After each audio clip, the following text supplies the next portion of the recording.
as far as my research goes, my question was what tool is better for dyslexics? Is it the iPad or Chromebooks as far as learning goes? So, when I first started out with my research, I definitely thought it was iPads. I have an iPad for my son. iPad has a lot of built in features that are highly desirable, like text to speech and speech to text. Um, I went through all the pros and cons of both. So on this sheet here, you see this is what it looks like for a dyslexic to read text. Um,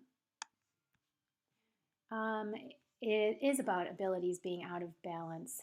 They struggle with organization, planning, timekeeping. For example, my son has no clue or concept about time.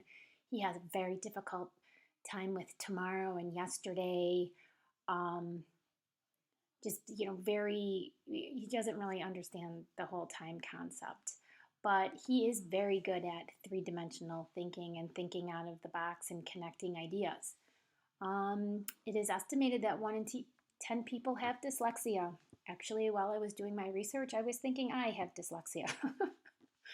uh, yeah, Einstein was dyslexic. There are a lot of very famous people who had and have dyslexia. 20% believe dyslexics would do better if they just worked harder. That is a big theme in school. Many teachers do not understand dyslexia. They still believe the myths that dyslexia is about seeing things backwards or reversing your letters. It's way more than that. And this is not true. Dyslexics work harder than any other kid in that classroom. So from here, we are going to move on to back to our presentation and onto another infographic about what it feels like to have dyslexia. And what does it feel like to have dyslexia? Top 6 frustrations. Poor memory. I really struggle to tell time. Everyone says I run late for class. I mix things up, so when I tell a story, it comes out all wrong. Vision issues. Reading is jolly hard, so I do as little as I can. I can say that's true for my son. It's very difficult for him. I can really only understand comic books. I quite often get headaches and sore eyes when I read. That happens to my son. Bad spelling.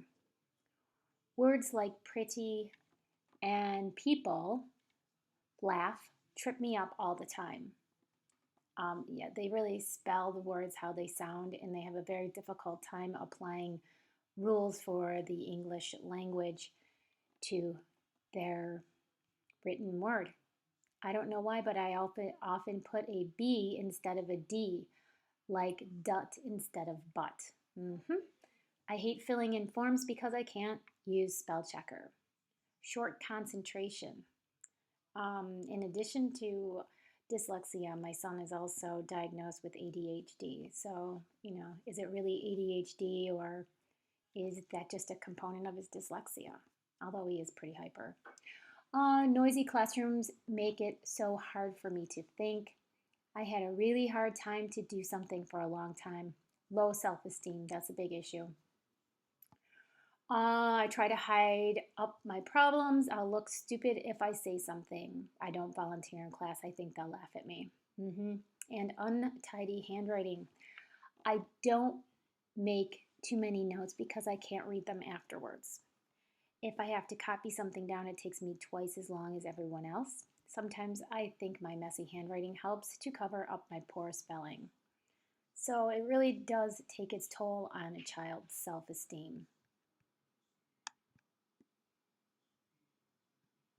My next slide is about Apple accessibility. In order to understand what it's like to have dyslexia, I am on this website called understood.org, and I am going to play for you what a child goes through when they need to write. So, as I've said before, my son, who is in third grade, has dyslexia, and he struggles with many of the issues that we're going to see here. So I'm personalizing this for my son, who has all these different issues: math issues, organization issues, writing issues, reading, and we're going to watch this.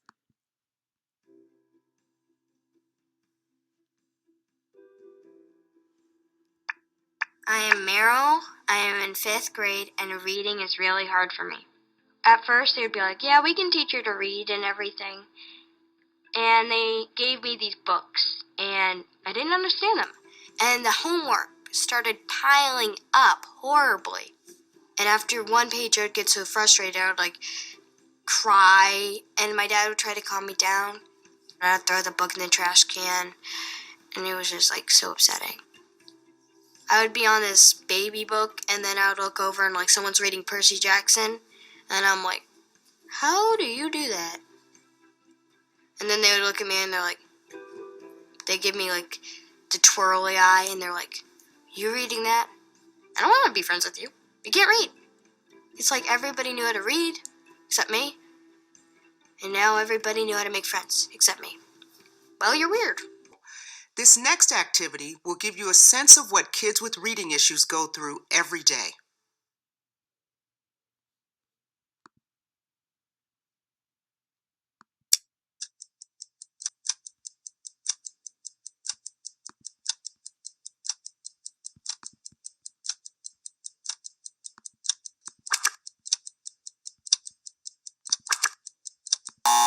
Oops, sorry. Please. Ooh. You've just experienced what it can be like to have reading issues. Because the letters were scrambled, you had to work hard to figure out how they translated into words. That makes reading really slow and really frustrating.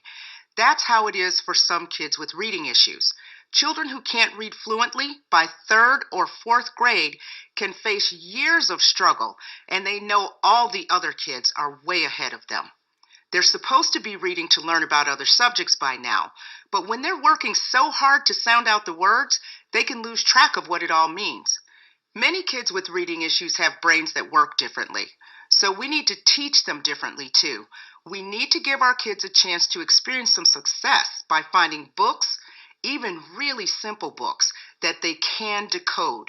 We should also keep children engaged in reading by choosing harder books with richer stories and reading those books to our children or together with them. It may take some extra time, but with the right help, kids with reading issues can thrive. Well, my teacher taught me this thing where it's you split the thing up and you read one half and then you read the other, and it's okay, that's the word. And then you read it over and you're like, oh, and then you remember it. I like adventures a lot, and it's really hard to find adventures at my reading level. I remember I heard about the Grimm sisters because my friends were reading them, and I'm like, can I maybe read? And they're like, well, it's too hard for you.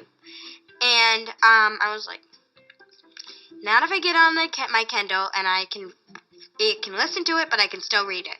And I start reading it, and I read all of those series. I've already read all the series. I'm reading the Odyssey in my writing class, and I never dreamed I could read a book like that. I would just start picturing in my head, and I'm like, you're wanting to get sucked in, and then your teacher's like, class time is over, it's been 45 minutes, and you're like, it's been 2 minutes, and I'm still in this book.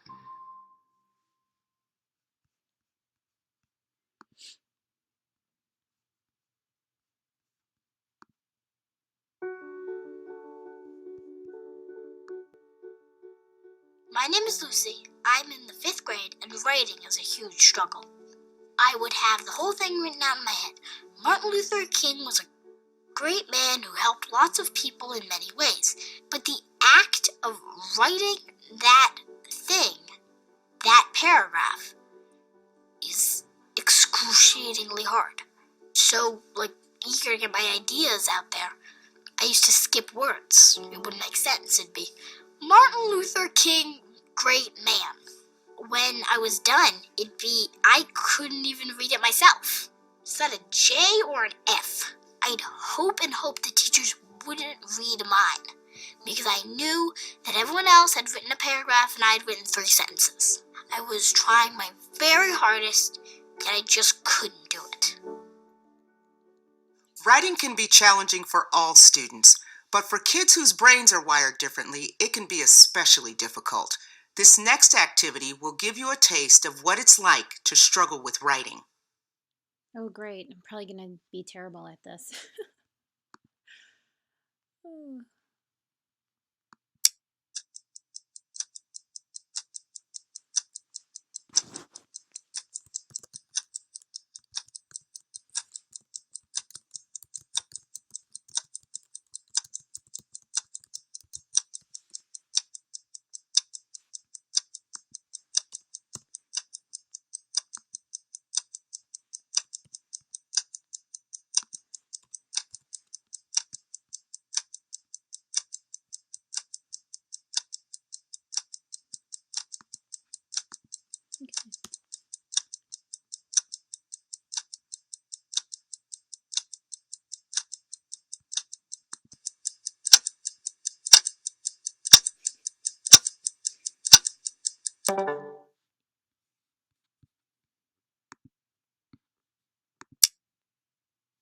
You've just experienced a sense of what it can be like to struggle with writing.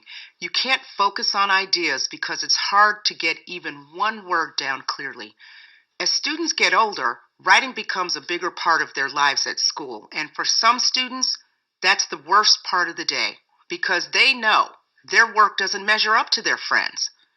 Writing involves mastering so many skills, coming up with ideas, organizing your thoughts, choosing each word, using punctuation, and spelling everything correctly. It's one of the most complex things that we ask children to do. So we need to give students a lot of support. Kids can get started by narrating an essay first instead of writing it. Using voice-to-text software or just dictating can help a lot. And it gets some words down on paper, a huge step for many kids. Once we have that first draft, we can work with students to develop revision strategies so they can start making progress on their spelling, grammar, word choices, and story structure. With practice, writing can evolve from being a big, scary headache into a skill that our children can master one small step at a time. What I find helps, especially for me, cursive. Because with print, I used to forget what I was writing halfway through a word. Since in cursive it's all one fluid motion, you can just write it. And since it's faster, I can get my ideas out there faster. With writing, one thing that helped me was to be able to organize my ideas with something called a graphic organizer. It's just a page of paper that has a spot for a topic, a spot for certain ideas, key ideas, some details about those key ideas, and a conclusion. We were writing reviews about a granola bar we had made ourselves. I was writing and I finished and I showed it to my teacher and he looked at it for a few minutes and then came over to our table and said, "Lucy, this looks like I'm reading something a food critic wrote." And I was like, "Thank you." So you can see that, to be dyslexic, they have a lot of issues that they are struggling with constantly all day long. Apple really does have great features for students with disabilities, not just dyslexia. So some of the great features are voiceover. It reads the screen for you. There's Siri, we all know Siri. Dictation, speak screen, Zoom, Some of the other ones I really liked were font adjustments, where you can make the font larger on your iPad or your telephone or iPhone, and invert your colors and your grayscale so you can have more contrast to your text on your phone or iPad. Finally, Jamie Martin, he's a dyslexia specialist. He has a great website with lots of information on assisted technology for dyslexics. And the thing I really liked about his website is that it is designed for dyslexics. You can listen to everything on his website. So here he has different websites for people to go to explore. I'm just going to, Ben Foss, who wrote one of the books that I read for this research paper, it's the Dyslexia Empowerment Plan. Fantastic, great book.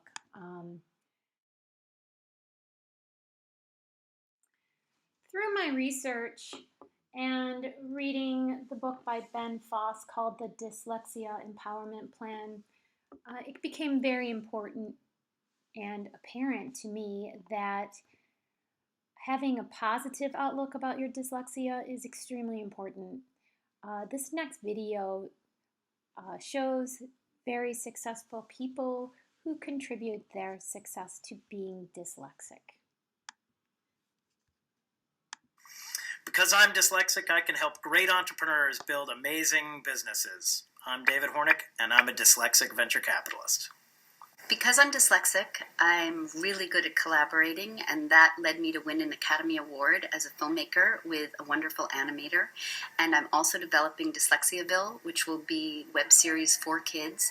My name is Peggy Stern, and I'm dyslexic. Because I'm dyslexic, I see patterns of light and sound that are unique. I am a cinematographer. My name is Larry Banks, and I am dyslexic. Without a doubt, my dyslexia has given me the ability to juggle narratives, which eventually led to my winning a Pulitzer Prize in poetry. My name is Philip Schultz, and I'm dyslexic. Being dyslexic has helped me excel in things like art and graphic design. I've worked with some of the biggest names in fashion. My name is Madeline Marie Hymas, and I'm a dyslexic. Because I'm dyslexic, I've been able to make video games like FIFA, Need for Speed, and Ghost Recon. I'm Joe Booth, and I'm dyslexic. I do visual effects. I'm a great team player, and I get to work on super cool movies and come up with a great solution with wonderful people. My name is Valerie Delahaye Polito, and I'm lucky. I'm dyslexic. Because I'm dyslexic, I became the Chief Information Officer at Google and founded a startup company to provide credit to the underbanked of the United States. Hi, I'm Douglas Merrill, and I'm dyslexic.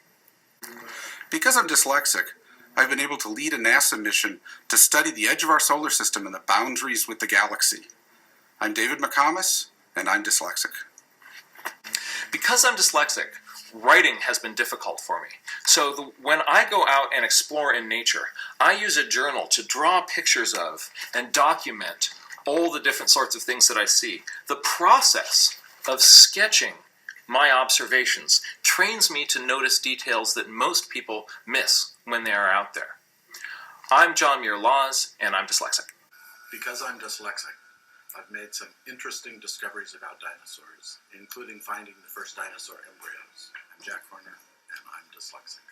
Because I'm dyslexic, I've been able to see things that other venture capitalists haven't seen, and that's enabled me to invest in great companies like Salesforce.com, Data Domain Tableau Software, Workday, Coursera, WebEx, and many others. I'm Scott Sandell, and I'm dyslexic. Because I'm dyslexic, I'm able to see problems quickly and find efficient solutions for them as a psychologist, helping people with their problems day in and day out.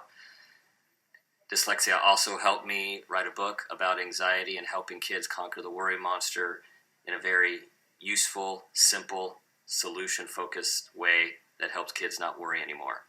My name's Dan Peters. I'm dyslexic. Because I'm dyslexic, I've been able to study the universe from all different angles. My name is Matt Schneps, and I'm the director of the Laboratory for Visual Learning.